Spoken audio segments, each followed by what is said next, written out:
Hi everyone, it's Az here from HeelvsBabyface. Where are your banana jokes now, people? Not a scrap of yellow on me. Well, unless you have a look at my YouTube analyticals, plenty of yellow there. Which brings me to also say that because of that, today we're going to have to take a leaf out of Pewd's book and go, Christian channel.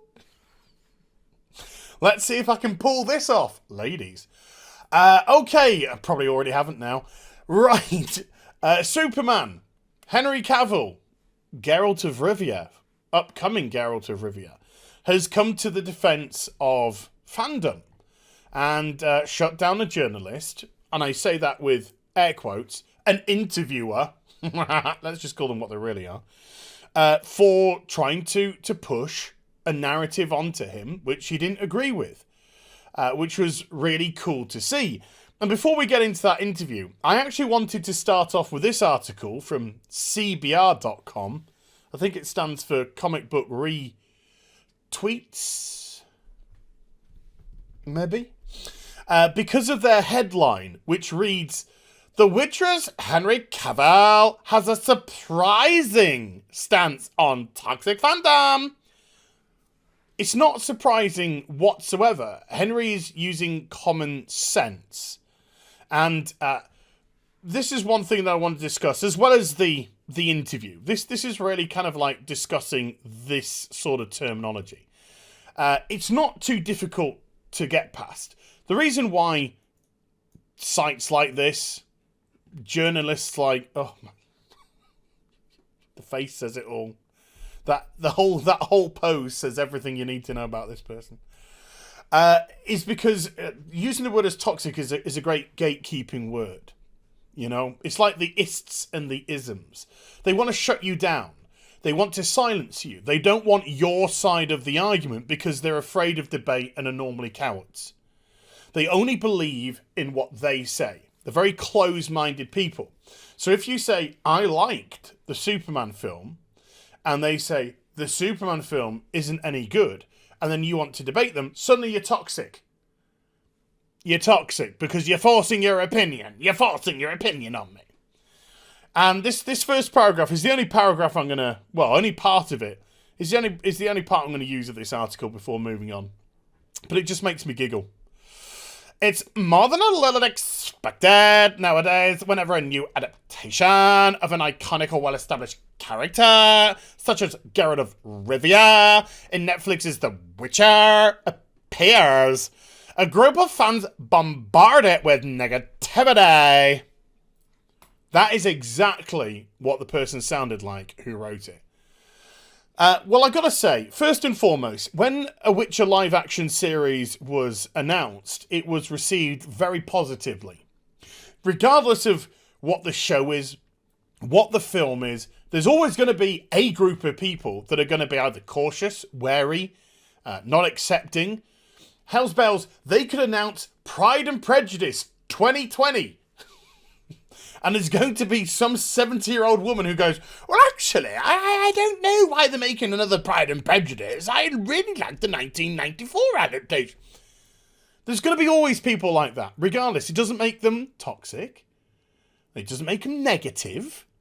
It just says that they have an opinion that may, and this might, again, make you a little bit scared, be contrary to your own. But the Witcher series, for the most part, was received with a lot of positivity. When did the caution or the negativity start to come in with the Witcher TV series? Well, it started to come in when the whole of the writing crew decided to take to Twitter and post this, which is their political stance. Hello-sies! We're coming together and we're going to tell you exactly what we think. This is what got people concerned. Regardless of which side of the political spectrum you fall upon is irrelevant. What does this actually say? It says that all these people are one thing. And when you want to write a show, you would hope that there was objectivity. You would hope that there would be a flip side to the argument. One of the reasons why Star Trek The Next Generation is still one of the greatest TV shows ever of all time, is because of the fact that it showed you both sides of the coin when a problem was put in front of the Enterprise. And most problems that were put in front of Jean-Luc Picard's crew were problems that needed to be thought about to work out. One particularly clever one was when some of the crew returned back to the Enterprise, and the Enterprise and a Romulan bird of prey seemed to be engaged in battle with each other, but time had stopped. And so they went onto the Enterprise and they saw things right in front of them which looked a certain way. However, it actually turned out to be the complete flip reverse. It looked like they were fighting. In actual fact, they were trying to help each other. There was just a couple of saboteurs in a way. Very clever stuff. This here says we are all of one mind. We all think the same. Look at us with our same miserable faces, holding up our same similar signs. That doesn't say to people who are looking for a show, particularly of The Witcher, which is a very political show, in that world, in that universe, it doesn't say that you're going to have a particularly objective stance about things. It says you're going to have a very close-minded, agree with us or get out of here, you toxic peoples. That's what it's going to look like. And that is what caused concern. You want to do this, do it in your own time. But when you're coming together as a group of Witcher writers to force this upon people, and again, I do stress, regardless of whether or not you agree or disagree with this stance, this is not what you want to see. So that's when little thoughts came into people's head about the Witcher show and the objectivity of it. Now, I'm going to stick in the headphones now because we're going to listen to this interviewer and we're going to listen to him push or attempt to push his own agenda onto Henry, which Henry is not going to tolerate. So let's just get into this. Something really interesting with this character that I find fascinating, which is that he genuinely really does just want to do the right thing. Mm-hmm. But everywhere he goes, whether it's a new town or a new bar, people just kind of give him a hard time and they rag on him despite the fact that he has great intentions. Just quickly, if you know the Witcher series, you know that this is set in sort of feudal times. These are not advanced technological times. These are not travelled times. These are very insular times. So we're living in a period of time where people are very tribal and very wary. And suddenly, you're just a peasant, you're just a farmer, you're just a cobbler, you're just a blacksmith, and you're being attacked by some supernatural force, whether it be a ghost, creatures, whatever. And then you have this guy that comes in that's a mutant. He's got the eyes of a cat, for example. He uses potions to soup himself up. And this person understands what needs to be done against these creatures and kills them. It's the fear of the unknown. It's the fear of what you can't explain. It's very simple to actually understand from our side of the spectrum. So, regardless of whether or not the character is trying to help them, this is a very sort of almost like the witch trials from years ago, period of time. If she drowns, she's innocent type of thing. Hello? If she floats, she's which either, no one wins. I'm curious if that's comparable to this sort of world, this culture of toxic fandom, where like if you make a movie, especially if you make a superhero movie, like you have great intentions, but there are always going to be a small yet vocal group of... So there we go. Yeah, is it comparable to the toxic fandom? Regardless of intentions. Look, let's take Henry Cavill as a perfect example, because Henry Cavill, of course, was part of Zack Snyder's DC universe, which failed miserably. What was probably the biggest reason for that universe falling apart? I personally would say that Zack Snyder didn't understand the heroes. He didn't understand them at all. And you can't, I don't think, use the argument that he was tackling it from the perspective of, say, the injustice side, where Superman loses the plot because Lois gets killed and he kills the Joker, etc., because that's not what happens. Or you say that, well, this is this is what a Superman of today would be like. Again, I can't take that stance. Why?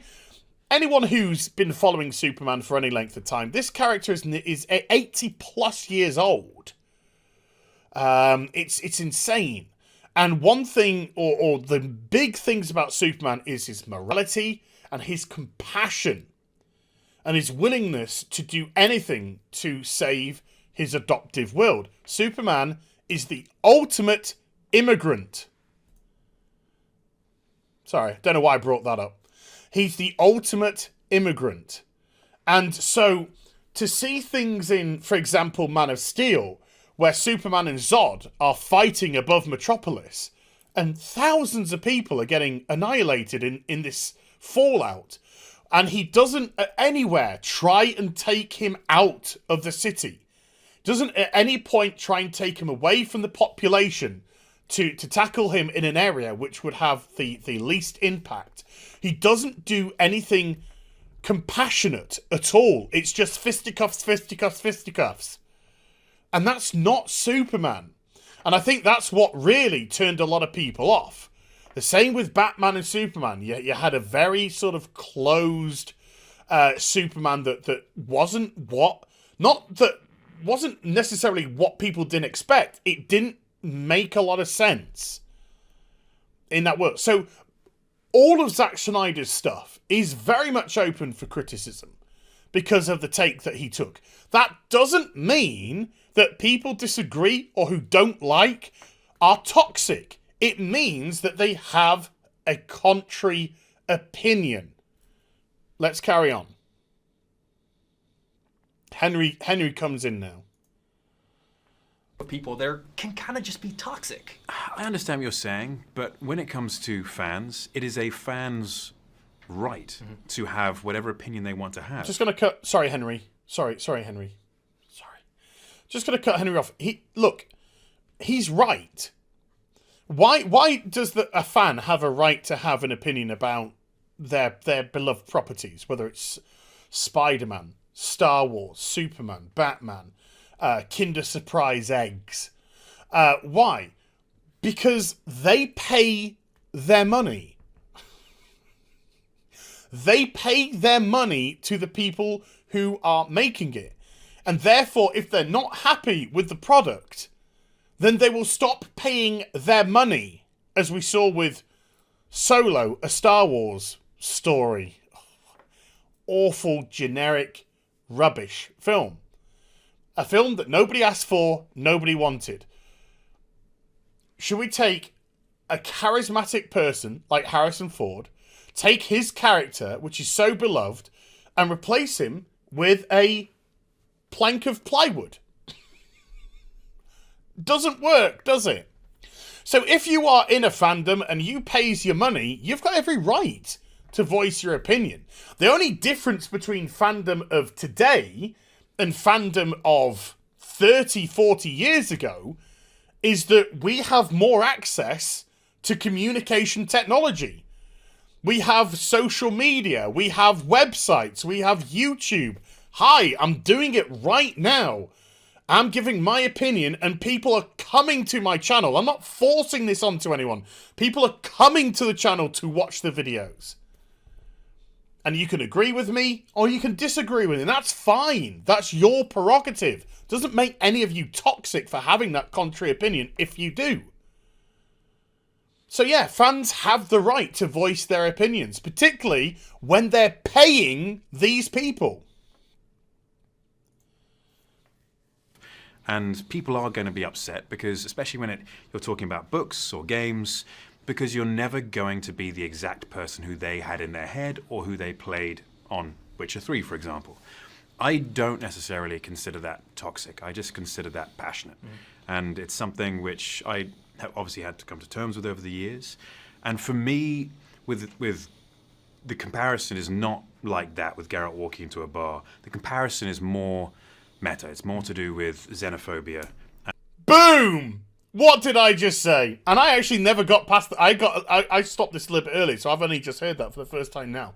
See, he gets it. He understands it. He's relating it to those times, the fear, the different. You are different to me. I fear you. It doesn't take the brain of Britain to work this sort of stuff out. And Henry's absolutely right. Just because you're passionate about something doesn't mean that you're toxic. And again, I don't know if this is not the first cut of this video, so I don't know if I said this already. But words, again, like toxic, are gatekeeping words. They're words which are trying to shush you up. Oh, you got a different opinion to me. Shush! If you open your mouth, you're toxic. That's the kind of attitude that these people have. Now then, I just want to say, that's a great pause, by the way, Henry. That's a great pause. Jake, who was the interviewer, has been, as people are when their position is challenged, has been a hero, and he's disabled comments and also turned off the ratio for like to dislike. There you go. I'll give you my point of view on that then, Jake. Because this is what happens when when these people who try and force an opinion on others get challenged by people who say, hey, this isn't toxic because it's this or that. They are cowards. And they shut up and they go into one think, like mine, we are the Borg. Resistance is futile. You will come into the collective. Because they're one think. They don't like to hear opposing opinion. They don't like to hear the flip side of the argument. It's their way or the highway. So for Henry to actually come out and say that, I think is wonderful. I think it's commonsensical as well. And it's nice to see, because Henry is a bit of a geek as well, loves his video games, etc. It's nice to see somebody actually sticking up for fans for a change instead of constantly bombarding them.